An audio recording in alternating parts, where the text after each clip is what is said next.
INSAF a été créé en 1999, il y a plus de 20 ans, par un groupe de personnes, parce qu'on ne fait jamais rien seul. Et INSAF, au début, c'était exclusivement une association vouée aux mères célibataires pour aider ces personnes qui viennent de la campagne souvent et qui sont dans une détresse totale avec leur bébé. Et par la suite, on s'est rendu compte que beaucoup de mères célibataires étaient d'anciennes petites bonnes.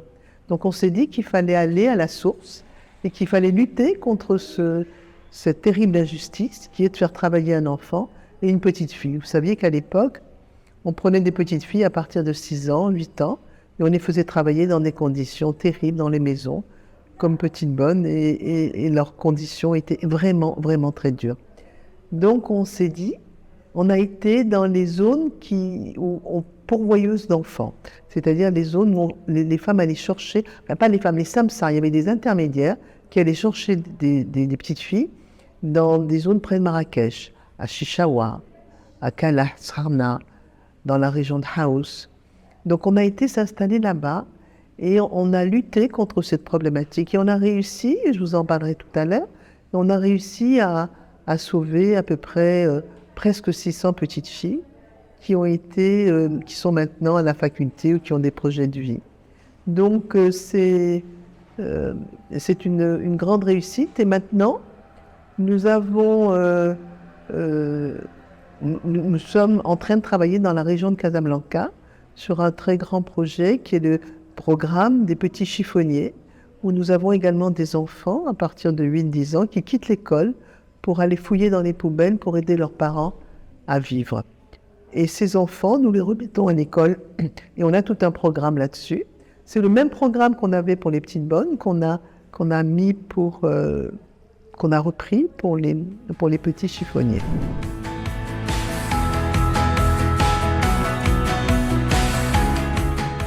J'avais une très grande expérience dans le service juridique. Donc, INSAF, il a un service juridique. C'est toute la partie de l'accompagnement administratif et juridique pour pouvoir déclarer les enfants à l'état civil et aussi pour faire une médiation entre le père biologique et la mère célibataire, ainsi que toutes les démarches au niveau des hôpitaux, au niveau des tribunaux qui concernent la reconnaissance de paternité et la reconnaissance de mariage avant, mais maintenant on n'a plus l'accompagnement pour la reconnaissance de mariage.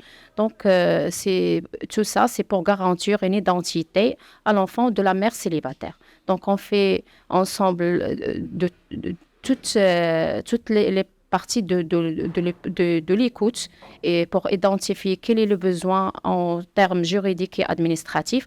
Donc, l'accompagnement se fait spécifique à la bénéficiaire selon la demande et selon chaque personne a une demande spécifique. Donc, une personne veut avoir une reconnaissance de paternité, donc on fait un contact téléphonique avec le père biologique de l'enfant. Une autre personne, il demande l'état civil, donc l'assistante sociale traite les dossiers cas par cas et spécifiquement à la demande de la femme et selon aussi les possibilités juridiques et les lois possibles.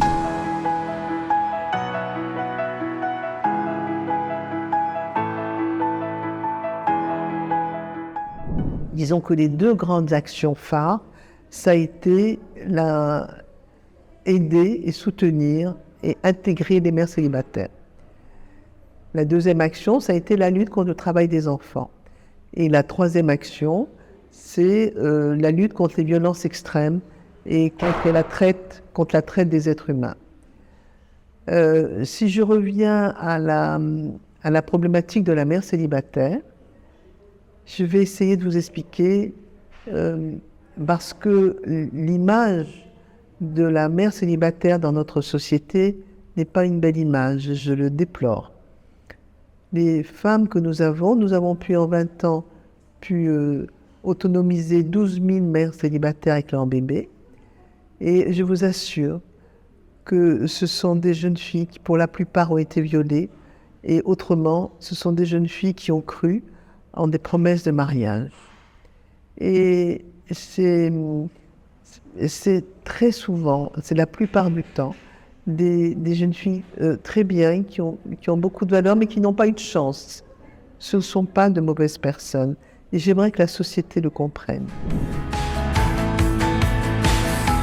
صراحة في الأول جيت الإنصاف ما كنت لا خدامة ما والو ما عارفة والو متحطمة ما عندي حتى شي أمل في الحياة. من بعد أنني جيت الإنصاف عطاتني أمل أنني نفكر شي حاجة نديرها في الحياة ديالي، وبالأخص الأستاذة ديالنا الله يعمر ليها الدار الحاجة والأستاذة لطيفة حتى هي الله يكثر خيرها مدعمانا بزاف وكتعطينا أمل في الحياة باش نديرو شي بروجي فكرة في هادشي ديال الطبخ وفي الطومي اللي حنا كنبغيو، وتعلمنا منهم بزاف د الحوايج وبزاف د الامور.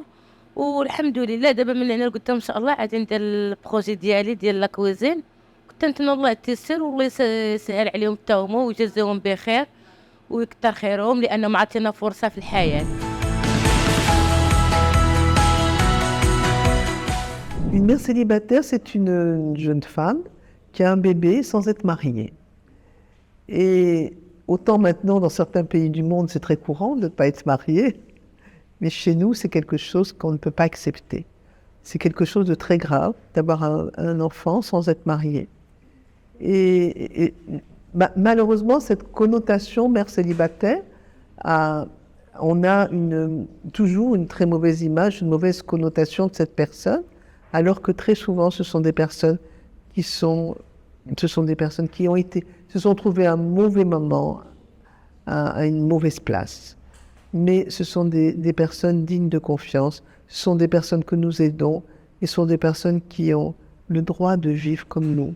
Et avec ces personnes, on va les aider, on va essayer de les reconstruire, et on va leur apprendre un métier, et on va les aider à exercer ce métier grâce à tous les outils qu'on va leur donner.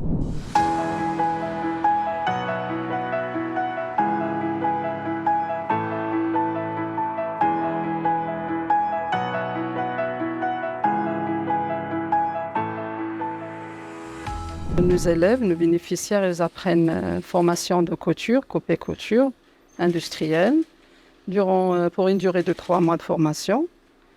Ils apprennent les notions de base de la couture.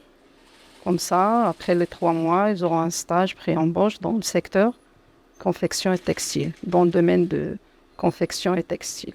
Après la formation, durant la formation, bien sûr, la formatrice, elle voit bien s'il est intéressé, s'il veut bien exercer le métier de couturière, de couture, soit pour être inséré dans le secteur de textile, confection, dans l'industrie, ou bien elle veut créer son propre projet, couturière autonome, avoir son propre matériel, ses propres machines, pour créer son propre projet, c'est-à-dire travailler pour son compte.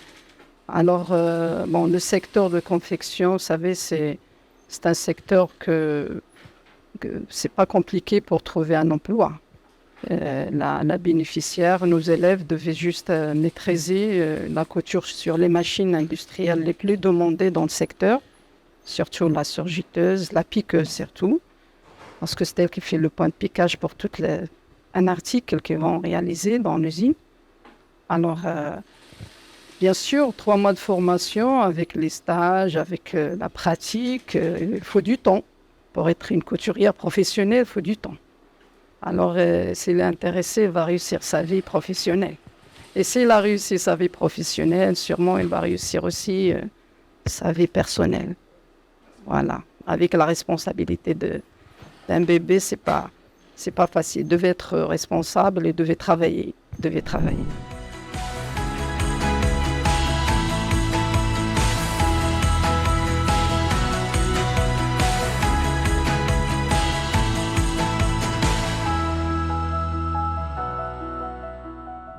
Dès qu'une personne arrive, on essaye de la prendre en charge sur tous les plans. D'abord, au point de vue papier, on va essayer de résoudre ses papiers, à elle, souvent, parce qu'elle n'est pas en règle, et à son bébé. On va essayer d'inscrire son bébé.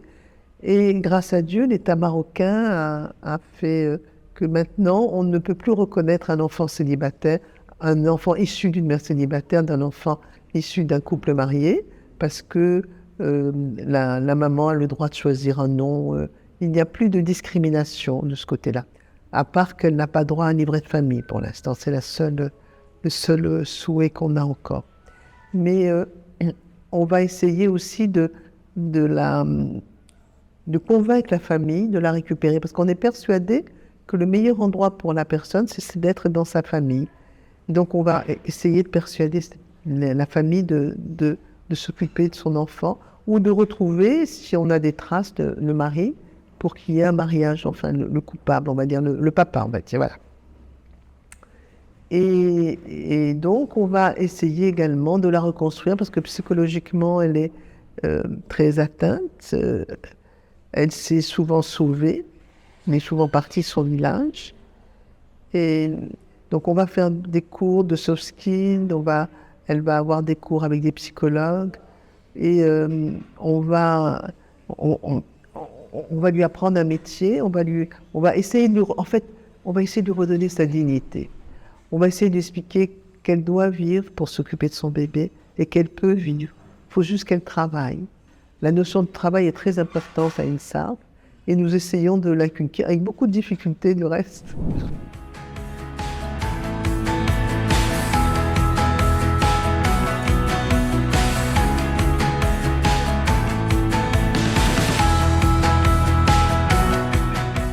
وقع لي المشكل وما لقيت حتى شي واحد بجنبي.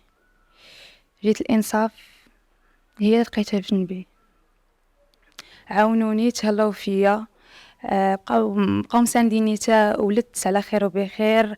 داروا ليا فورماسيون تبع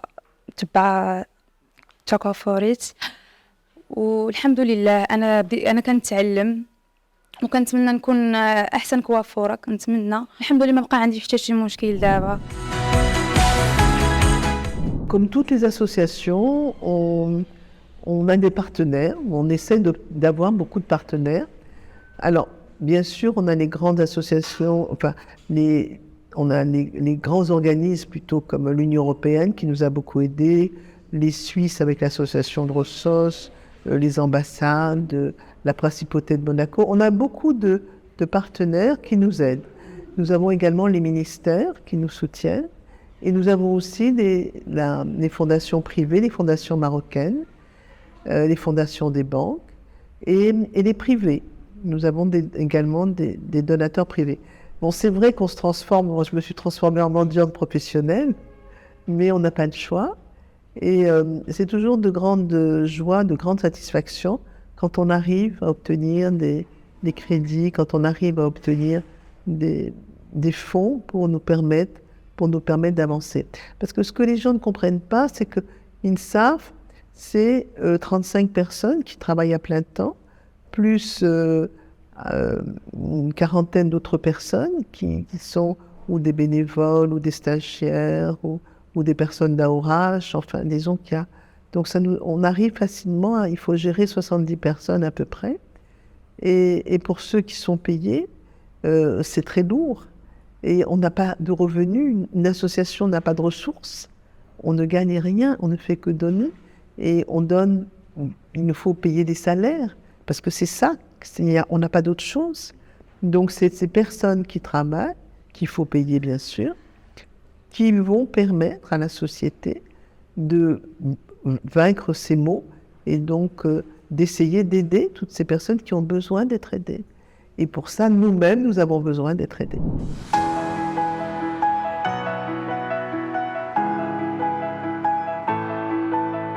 Notre atelier, c'est Maison Digitale. Donc, c'est grâce à la réflexe de la direction de INSAF, il fait cet atelier pour faire compléter les formations de bénéficiaires. Donc, dans notre atelier, c'est faire le petit lien, ou bien le bien lien entre les filles, les bénéficiaires, et le e-commerce. Donc, nous travaillons avec eux pour faire comment présenter leurs produits sur l'Internet. Donc c'est ça notre objectif. Il y a aussi faire rendre les filles autonomes devant tout ce qui est digital et informatique.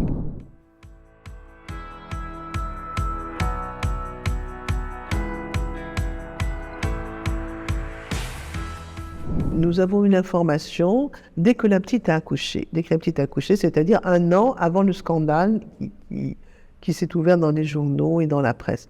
Dès que nous avons su qu'il y avait une petite fille qui avait été violée et qui avait accouché à 12 ans, on a tout de suite été se renseigner et on a tout de suite vu que c'était vrai, parce qu'à un moment, on a cru que c'était une fake news. C'était quand même très jeune. Et à partir de ce moment-là, on a fait venir Sana ici avec sa grand-mère et son bébé, et on s'en est occupé. Et on s'en est occupé comme on s'occupe de toutes les mères célibataires, en résolvant les problèmes de papier, en donnant le lait, on a amené bien sûr le bébé chez le pédiatre pour faire les vaccins, pour voir. C'était un très beau bébé du reste. On a amené la petite Sana chez les psychologues, chez les gynécologues. On a fait ce qu'on fait habituellement. On a donné le lait, on a donné des vêtements, on a donné. Disons, notre action a été l'action qu'on mène habituellement, et c'est tout à fait normal. Mais nous n'avons pas séparé Sana de ses parents. Elle est retournée dans sa famille, elle est retournée dans la région de Tiflet, et nous avons continué à l'aider. Nous avons réussi à intervenir au niveau des académies. Et là, on a téléphoné au directeur de l'académie de Casa, qui a téléphoné au directeur de l'académie de Rabat, et de Rémisset, et ainsi de suite. On a pu donc inscrire la petite dans une école. Parce que la petite n'avait jamais été à l'école. Parce que son papa ne voulait pas la laisser aller à l'école, parce qu'il y avait une forêt entre l'école et sa maison, et il avait peur que la petite soit violée dans la forêt, alors qu'elle était violée chez elle.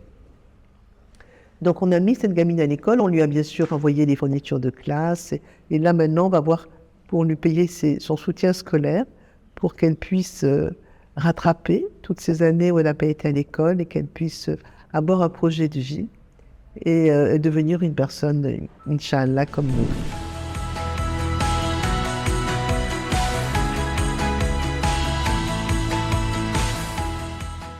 Nous sommes conscients que les pouvoirs publics font ce qu'ils peuvent de leur côté, mais nous, on fait ce que nous sentons qu'on doit faire. Et nous souhaiterions, c'est vrai, être plus aidés, au moins financièrement, mais nous le sommes déjà. Mais on voudrait être plus soutenus. Nous sommes conscients que ce que nous faisons est utile à la population. Il y a beaucoup d'autres associations, qui agissent. Et oui, je voudrais revenir, sur l'affaire de la petite de Tiflet. Ce que nous aurions souhaité, c'est que les pouvoirs publics agissent auprès des juges pour que les juges puissent donner des peines qui soient beaucoup plus justes. Quand on voit les petites peines qui sont données par les juges, on ne comprend pas. On ne comprend pas pourquoi est-ce que le viol d'un enfant ou d'une petite fille ne soit pas puni comme il se doit. On ne comprend pas et on souhaiterait que les juges comprennent aussi. Mais maintenant, ce qui est extraordinaire, c'est que grâce aux réseaux sociaux, tout se sait. Et là, je voudrais citer le cas d'une personne qui nous a beaucoup aidés dans cette affaire. Quand la petite Sana était un jour au tribunal avec ses parents, il y a une personne qu'elle a rencontrée, qui s'appelle Siham. Et Siham est une personne magnifique, c'est une personne avec une très belle âme. C'est une personne comme vous, comme moi, qui ne fait pas partie d'une association. Puis elle a rencontré cette petite fille. Et quand elle a vu cette petite fille avec un bébé, elle a été énormément interpellée, elle a décidé de l'aider, comme ça. Et c'est elle qui a mis dans les réseaux sociaux son histoire. Et c'est comme ça que nous, on l'a appris. Si Siham ne s'était pas arrêtée ce jour-là, si elle n'avait pas décidé de l'aider, on n'aurait jamais su. Et on n'aurait pas pu aider, rien ne se serait produit.